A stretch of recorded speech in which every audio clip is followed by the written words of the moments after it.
Atención. Este hombre poderoso, arrogante y ateo, ordenó destruir una capilla dedicada a María Desatadora de Nudos, riéndose de la fe de los más pobres. Pero esa misma noche, la Virgen se le apareció en su cuarto. Lo que pasó después estremeció a toda una ciudad mexicana. Antes de continuar, cuéntame en los comentarios desde qué ciudad me estás viendo. Y haz clic en la campanita para suscribirte al canal, un solo suscriptor es suficiente para motivarme a seguir contando historias. Muchas gracias. ¿Otra vez esas viejitas rezando? Bufó Julián Narváez, mientras miraba por la ventana del Palacio Municipal de San Bartolo del Monte. Afuera, un grupo de mujeres mayores, vestidas con rebozos coloridos y rosarios colgados al cuello, caminaban en procesión hacia la capilla de María Desatadora de Nudos, una pequeña construcción blanca y humilde, con flores frescas y veladoras encendidas día y noche. Ridículo. Es 2025, no 1825, murmuró, tomando un sorbo de su café negro. Esto no es fe, es atraso. Julián era el presidente municipal más joven de la historia del pueblo. Carismático en las cámaras, autoritario tras bambalinas. Es militar, ateo confeso, obsesionado con modernizar su tierra, aunque fuera a empujones. Y la capilla, enclavada justo en el centro de la plaza principal, era para él un símbolo de todo lo que quería erradicar. ¿Y si la demolimos? Propuso una tarde, sin rodeos, a su equipo. Pero señor, la gente la quiere mucho, balbuceó su secretario. La gente quiere muchas cosas, también luz, internet, progreso. No se puede tener todo. Derrúmbenla. La noticia se esparció como pólvora. En cuestión de horas, el pueblo entero hablaba del decreto. Algunos lo aplaudían, otros callaban por miedo, pero muchos se arrodillaron. Frente a la capilla, se reunieron decenas de devotos con velas, cantos y lágrimas. Doña Carmela, de 78 años, se plantó frente a las máquinas excavadoras con una imagen de la Virgen entre las manos. No lo hagan, por favor. Esta capilla no es solo cemento. Aquí he visto milagros. Gritó con voz temblorosa. Julián llegó escoltado por la policía. Observó la escena con frialdad, cruzó los brazos y dijo: es solo una casucha. Y la fe, señora, no necesita paredes.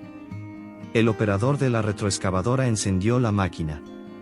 Los gritos se mezclaron con el rugido del motor. La primera pared cayó.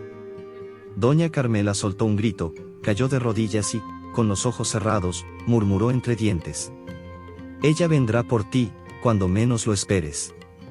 Los murmullos crecieron. Algunos aseguraron haber visto, por un instante, un resplandor sobre la imagen antes de que fuera retirada. Otros decían que sintieron un escalofrío recorrerles el cuerpo. Pero Julián solo sonrió, dio media vuelta y sentenció: a partir de hoy, aquí se construirá la nueva Plaza Cívica del Progreso. Los fieles lloraban. La imagen fue llevada a un almacén, y los escombros cubrieron el lugar donde tantas personas se habían arrodillado durante décadas. Esa noche, el cielo se tornó extrañamente rojo al atardecer. Nadie entendía por qué.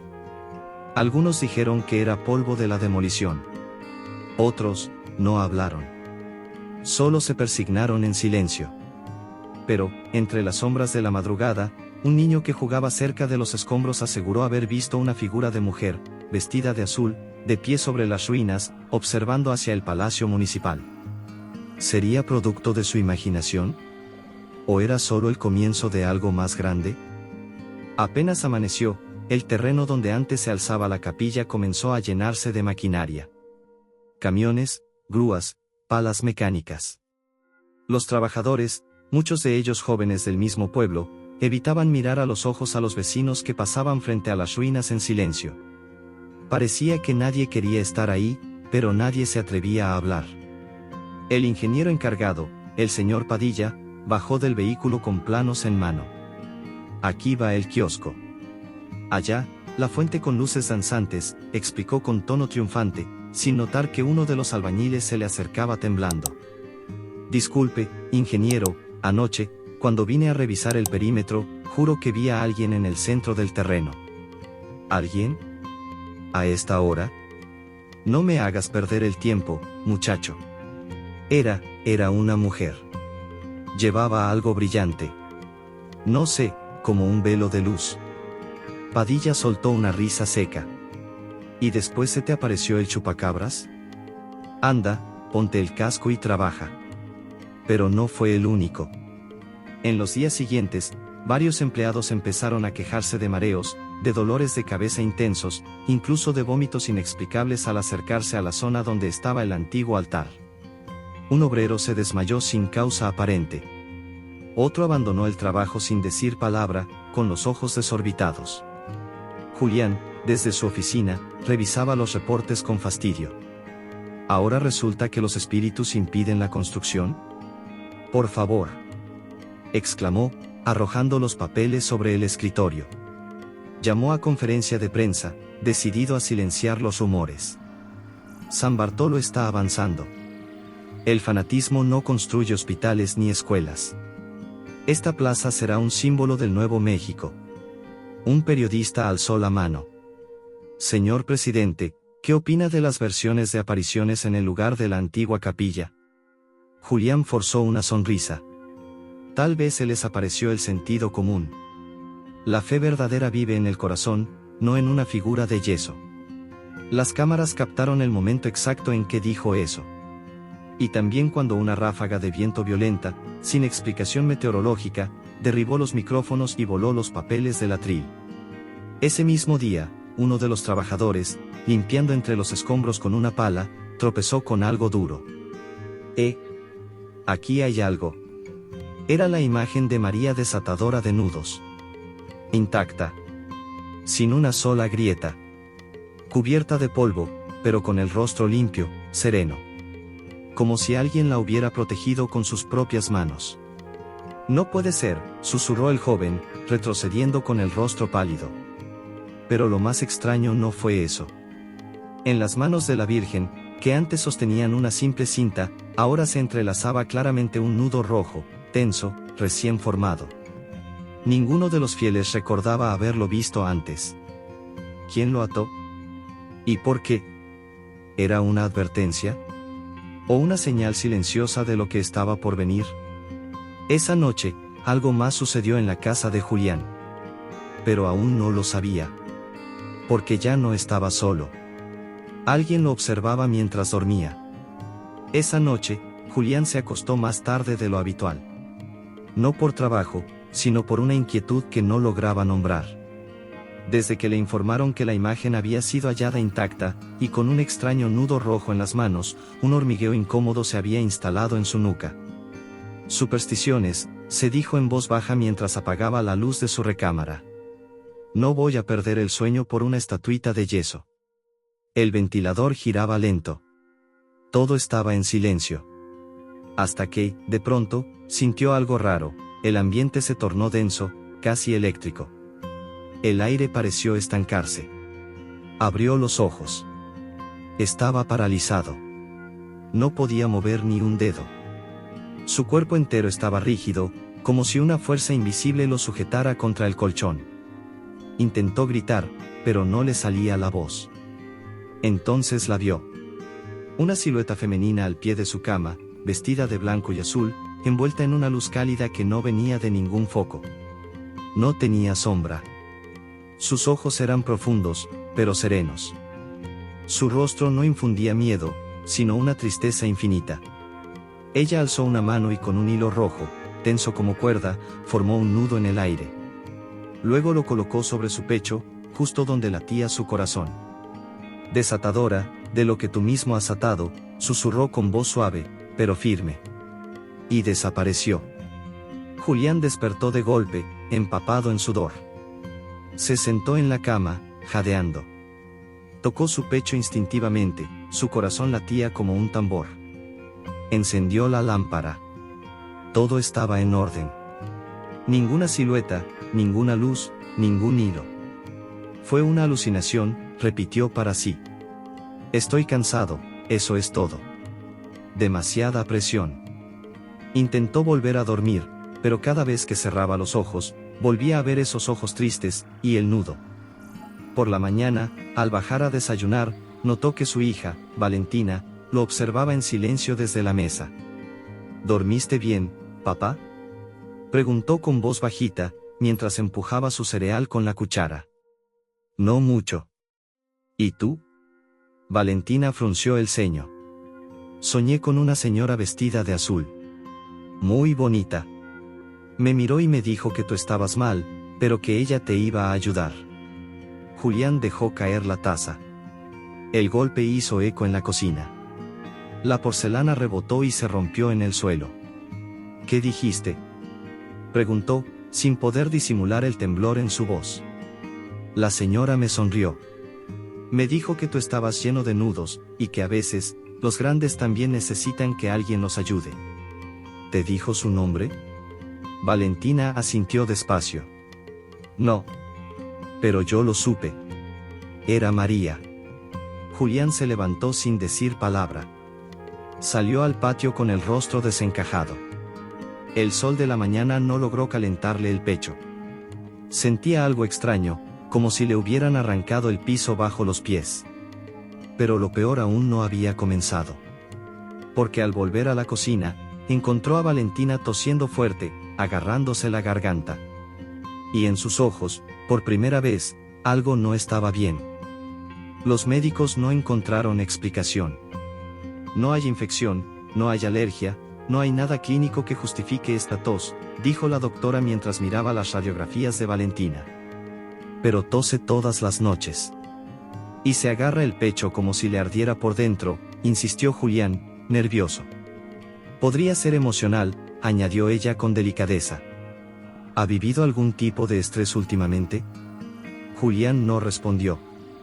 ¿Cómo decirle que su hija soñó con la Virgen María el mismo día que él la vio en su habitación, y que desde entonces no para de enfermar? Esa tarde, regresó a casa con Valentina dormida en el asiento trasero. Al pasar por la plaza en construcción, bajó un poco la velocidad. El polvo se levantaba con cada paso de los obreros, pero lo que captó su atención fue otra cosa. En el centro exacto del terreno donde antes estaba el altar de la capilla, algo oscuro manchaba el nuevo concreto. Se detuvo. Bajó del coche. Caminó hacia la obra. Jefe. Lo saludó un albañil. ¿Qué es eso?, señaló Julián, apuntando la mancha negra. No sabemos. Sale cada noche. Ya intentamos lavarla, echarle cloro, hasta rasparla. Pero al día siguiente, reaparece igual. Era una silueta irregular, como si algo se hubiera derramado. Pero no era aceite, ni brea. Era más oscura, casi como hollín, pero con una forma extrañamente simétrica. Parecía una figura inclinada, como alguien arrodillado. Esa noche, el joven periodista local, Emilio Barrera, subió un video en redes. ¿Milagro o advertencia? La extraña mancha en la plaza del pueblo. En el video, se veía claramente como varios hombres intentaban borrar la marca, sin éxito. ¿Y si no es solo una mancha?, decía la voz de Emilio en el video. ¿Y si es un mensaje para quien destruyó lo que muchos consideraban sagrado? El video se viralizó. Julián, al ver las reacciones, estalló de furia. Quiero ese video eliminado. Y al tipo que lo grabó, quiero que no vuelva a pisar esa obra. Pero mientras gritaba por teléfono, su secretaria entró corriendo a la oficina. Señor presidente. Uno de los ingenieros, el señor Padilla, acaba de ser llevado al hospital. Perdió la visión de un ojo. ¿Qué? Dicen que se levantó gritando en la madrugada. Que soñó con una mujer de luz. Y que cuando despertó, sangraba por el ojo derecho. Julián sintió que el corazón se le apretaba. La tos de Valentina, los sueños, la imagen intacta, la mancha, el nudo rojo, y ahora esto. ¿Estaba perdiendo el control? ¿O realmente alguien lo estaba observando desde otro plano? Esa noche, antes de dormir, entró al cuarto de su hija. Le acarició el cabello en silencio. «Papá», susurró Valentina, medio dormida. ¿Tú también la escuchas llorar, o solo yo? ¿Quién lloraba? ¿De dónde venía ese llanto, que él aún no había escuchado? O tal vez sí, y no lo quería recordar. La enfermedad de Valentina empeoraba cada noche. Su tos se volvía más aguda, más seca, como si algo invisible le oprimiera el pecho. Durante el día, intentaba jugar, pero terminaba cansada en el sofá, con la mirada perdida. «Papá, la señora ya no me habla. Solo llora», dijo un día mientras acariciaba su muñeca rota. Julián se estremeció. Empezaba a dormir mal, comer poco, y revisar su celular cada 5 minutos esperando resultados médicos que nunca llegaban. Pero lo que recibió esa semana no fue un diagnóstico, sino una visita inesperada. Doña Carmela apareció en su oficina, sin avisar, vestida con su rebozo azul marino y un fajo de papeles en la mano. «Sé que no quieres verme», dijo al entrar, sin esperar invitación, «pero no vine a pelear». Julián alzó la mirada. Quiso mandarla a sacar, pero algo en su expresión le impidió hablar. «Estos son testimonios», explicó mientras dejaba las hojas sobre el escritorio. «Cartas de personas que rezaron a María desatadora de nudos, y fueron escuchadas. ¿Y usted cree que yo voy a leer esto? No. Creo que vas a romperlas. Como rompes todo lo que no puedes controlar». Él apretó los dientes. Tomó las cartas con rabia y, sin mirar una sola, las desgarró frente a ella. «¿Ya está?», escupió. «¿Quiere que le aplauda su teatro?». Doña Carmela no respondió. Lo miró por unos segundos con una compasión que a él le dolió más que cualquier insulto. «Tú también tienes un nudo, Julián. Pero no todos los nudos se ven con los ojos». Y se fue, dejando un silencio espeso en la oficina. Esa noche, al llegar a casa, Julián encontró a Valentina dormida en su cama. Entró en su habitación, se quitó la corbata con torpeza y se dejó caer en el colchón. Cerró los ojos por un segundo, hasta que los volvió a abrir, bruscamente. Las cartas estaban allí. Sobre su cama. Perfectas. Ni una rasgadura. Ni una arruga. «No, no puede ser», susurró, tocándolas con la punta de los dedos. Reconoció su letra en el sobre desgarrado que había lanzado al cesto. Pero ahora estaba completo. Las hojas internas, con manchas de lápiz y tinta corrida, mostraban palabras simples, pero sinceras. «Gracias, Virgencita, por devolverle la voz a mi hijo. Le pedí por el trabajo de mi esposo y al día siguiente nos llamaron. Creí que no podía ser escuchada, pero me escuchaste. Una tras otra». Julián comenzó a sudar. Su respiración se aceleró. Intentó levantarse, pero sintió las piernas débiles. El corazón le latía como un tambor dentro del pecho. Al mirar al espejo, creyó ver algo más. Detrás de él, una figura fugaz. Blanca. Silenciosa. Y sobre el vidrio empañado, un símbolo trazado con dedo tembloroso, un nudo. A lo lejos, Valentina comenzó a toser. Esta vez, más fuerte. Y por primera vez, al correr hacia ella, notó algo que le heló la sangre. ¿Era eso, sangre en su almohada? ¿O estaba perdiendo la razón? Los médicos no supieron explicar por qué Valentina amaneció con restos de sangre en la almohada. No tenía hemorragia nasal, ni lesiones internas, ni fiebre. Pero cada día parecía más pálida. Más delgada. Más lejana.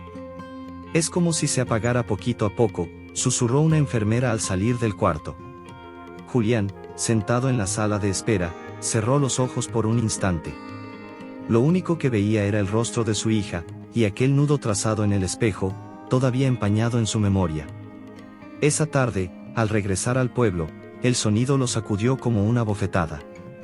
Cientos de personas rodeaban las ruinas de la antigua capilla. No había escenario, ni micrófonos, ni autoridades. Solo velas, flores y cantos. Algunas mujeres tejían rosarios con hilos rojos. Otras escribían peticiones en trozos de tela que colgaban en una cruz improvisada hecha con 2 tablones quemados. En el centro, una mesa de piedra servía de altar. Y sobre ella, la imagen de María desatadora de nudos, aquella que había sido retirada a la fuerza, permanecía intacta. Alguien le había colocado un velo nuevo. Julián se abrió paso entre la multitud, incómodo, sin saber por qué sus piernas lo llevaban ahí.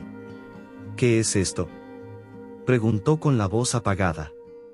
Doña Carmela, sentada entre las primeras filas, lo miró sin sorpresa. La fe que usted no pudo destruir. Yo no ordené esto, murmuró él, casi como una defensa débil. Pero tampoco puede evitarlo. Porque cuando los hombres se rinden, el cielo actúa. Una niña se acercó con un listón blanco y le extendió un marcador. ¿Quiere escribir el suyo? ¿Qué? Su nudo, respondió ella, mirándolo con una inocencia desconcertante. Todos tenemos uno. Julián no contestó. Se alejó. Esa noche, al entrar a su casa, escuchó a Valentina toser desde el cuarto. Corrió hasta su cama, y la encontró encogida, con los ojos cerrados. Papá, me duele, susurró. La tomó en brazos, temblando. Por primera vez, sintió que no tenía a quien acudir. La llevó al pequeño altar que su esposa había armado años atrás, y que él mismo había mandado guardar en una caja. Lo desempolvó. Colocó la imagen de la Virgen sobre una mesa. Y sin saber cómo, se arrodilló. No sé rezar, admitió entre lágrimas. No sé hablarte. Pero si puedes, si todavía puedes oírme, no por mí, sino por ella, haz algo. Te lo ruego. Valentina, detrás de él, dejó de toser. Él se giró, asustado. La niña respiraba con calma. Dormía. Como si nada hubiera pasado. Pero en el altar, frente a la imagen, una gota brillante caía del ojo derecho de la Virgen. ¿Una lágrima? ¿Condensación? ¿Alucinación? Y justo en ese instante, un viento fuerte se coló por la ventana y apagó todas las luces de la casa. El silencio fue total. Excepto por una voz, apenas un susurro. Ahora es tu turno. ¿Estás listo? Valentina no solo durmió en paz aquella noche. Por primera vez en semanas, despertó sin tos, con los ojos brillantes y una sonrisa débil pero viva. Soñé con ella otra vez, le dijo a Julián mientras desayunaban. Pero esta vez, no lloraba. Él no respondió. Había pasado la madrugada en vela, sentado junto al altar improvisado, con los ojos fijos en la imagen. La lágrima que vio deslizarse por la mejilla de la Virgen había desaparecido al amanecer, como si jamás hubiera estado ahí. Pero algo dentro de él sí había cambiado. Lo sentía. Era como si una capa gruesa de orgullo se hubiera desprendido de su pecho. Esa misma tarde, Julián canceló una reunión con el gobernador y se quedó en casa. Algo lo retenía. Un presentimiento. Una necesidad. A las 8 de la noche, sin querer, se quedó dormido en el sofá. Y entonces volvió. Pero no como antes. En su sueño, se encontraba de pie, en medio de una habitación blanca, sin puertas ni ventanas. Solo silencio. Frente a él, María desatadora de nudos. Su rostro, sereno. Sus ojos, más humanos que nunca. Ella sostenía en sus manos una cinta roja, gruesa, con varios nudos atados uno tras otro. Nudos apretados, tensos, oscuros. Pero sus dedos, suaves y lentos, comenzaban a deshacer uno por uno. Tú me llamaste, dijo ella, sin mover los labios. Lo hice, pero no sé si lo merezco, respondió él, con la voz quebrada. No se trata de merecer, Julián. Se trata de permitir. El primer nudo se deshizo. Luego el segundo. Tu arrogancia, tu miedo, tu herida de infancia, todo esto ha tejido lo que llevas dentro. Pero no hay nudo que no pueda desatarse si tú me dejas entrar. Julián cayó de rodillas. Sintió como si su pecho se abriera. Como si al fin pudiera llorar sin que nadie lo viera. Ayúdame, por favor, susurró. María se acercó. Le tomó el rostro entre las manos. Su mirada era fuego y consuelo a la vez. Yo no olvido a quienes me rechazan. Pero tampoco abandono a quienes me llaman con el corazón. Vuelve al lugar donde me derribaste. Allí está tu respuesta. Cuando despertó, el cielo todavía estaba oscuro. Pero algo en su interior brillaba. Valentina dormía tranquila. Y sobre la mesita del altar, ahora había algo que él no había puesto. Un pequeño listón rojo, con un solo nudo, ya desatado. ¿Había sido un sueño? ¿O acaso una visita real? Julián se puso de pie. Respiró hondo. Tomó las llaves del coche. Y sin decir nada, salió de casa, rumbo a las ruinas. No sabía exactamente qué iba a hacer allí. Pero en el fondo, algo le decía que ya no podía volver atrás. Porque en ese lugar, alguien lo estaba esperando. ¿Sería demasiado tarde para reparar lo que él mismo había destruido? Aún era de madrugada cuando Julián llegó al terreno baldío donde antes se levantaba la capilla. Todo estaba en silencio, salvo el crujir de sus propios pasos sobre la grava húmeda. Se detuvo justo en el centro, donde la mancha oscura seguía marcando el lugar del antiguo altar. El aire era más frío de lo normal. Una brisa suave le revolvió el cabello. Entonces, sin pensarlo, se arrodilló. Destruirte fue fácil, susurró, mirando al cielo. Lo difícil, es reconstruirme a mí. Sacó del bolsillo el listón rojo que había encontrado junto al altar en su casa. Lo colocó sobre el suelo, encima de la mancha. Se quedó así, en silencio, por varios minutos. Cuando se levantó, ya no era el mismo. Horas después, Julián convocó una rueda de prensa. Nadie lo esperaba. Llegó sin escolta, sin corbata, con los ojos hinchados pero la voz firme. Hoy, como presidente municipal, quiero pedir perdón públicamente por haber destruido un lugar que no me pertenecía. La capilla de María Desatadora de Nudos será reconstruida. No con dinero del municipio. Con mis propias manos, y con los de quien quiera ayudarme. El pueblo entero enmudeció. Los primeros en acercarse fueron los mismos obreros que trabajaron en la demolición. Luego, amas de casa, estudiantes, campesinos, maestros. Día tras día, entre rezos, cánticos y lágrimas, comenzaron a levantar piedra por piedra una nueva capilla, más hermosa y luminosa que la anterior. Julián iba cada mañana, con guantes y pala, sin miedo al sudor ni a la vergüenza. En sus descansos, se sentaba junto a los niños del pueblo a contarles cómo los nudos no se deshacen con fuerza, sino con humildad. El día de la inauguración, Valentina entró caminando sola, vestida de blanco. Saludó a todos con una flor en la mano y se detuvo frente a la nueva imagen de la Virgen. Era la misma figura encontrada en los escombros, ahora restaurada, y con una novedad que nadie le había añadido: un nudo rojo colgaba suavemente de su mano derecha, desatado. Durante la ceremonia, un periodista se acercó a Julián con su libreta. «Señor Narváez, ¿usted aún sueña con ella?» Julián miró hacia el altar. Sus ojos brillaban. Su rostro no era el del político que todos conocían, sino el de un hombre aliviado, transformado. «No», respondió con voz baja, casi íntima. «Ya no sueño con ella. Ahora hablo con ella despierto».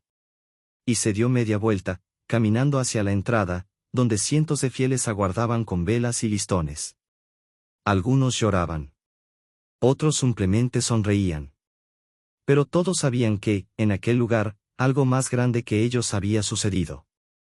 Algo que ni el poder ni la razón podrían explicar jamás.